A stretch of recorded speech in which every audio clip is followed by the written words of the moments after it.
What's good, everybody? It's the Real AG here from the Lightning Fast Fantasy Football Podcast. We're continuing on with my stank rankings to make sure y'all avoid the stank, dominate your drafts, and ultimately get this money I keep talking about.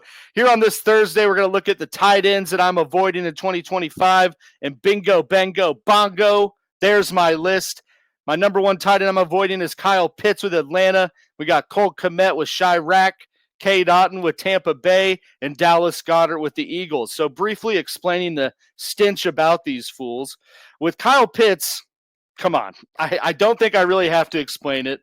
But every year, someone tries to buy into the hype that it's going to be the year for Kyle Pitts, and every year he makes those people look foolishly wrong, myself included. So if that's not enough evidence for you, let me really hammer it home by just outlining that he scored single digits in 10 games last year across weeks 1 through 17, and that was with him scoring a career high 4 touchdowns throughout the season. So don't be that guy, pal.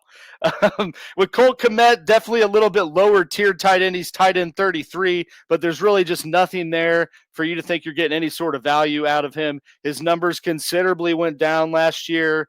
Chicago just brought in Ben Johnson, who turned around and spent his first ever pick for the Bears on another tight end in Colston Loveland. So really just don't go chasing what you think might be superb value later in the draft, because Cole Kmet's done some stuff decently in previous years in his career. And with Cade Otton, he is tight end 23 right now, definitely coming off of a career year in 2024. But to be honest, that was just the perfect storm in Tampa Bay, pun intended.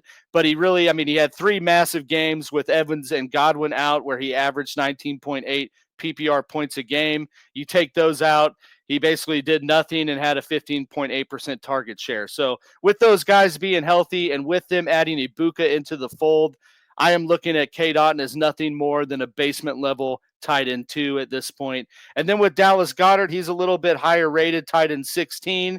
And someone is going to fall for that Super Bowl winning team aura and want to take him, but don't do it because his numbers have gone down every year and his injuries have gone up every year. He's literally played in 12 or fewer games in 3 of his last 5 seasons. So there's truly very little upside with taking a often injury-riddled commodity in Dallas Goedert. So that wraps up my stank rankings for tight ends, ladies and gentlemen. As always, like the video, comment your thoughts down below, and maybe even follow that link to the YouTube channel and hit that subscribe button. But until next time, we'll see you.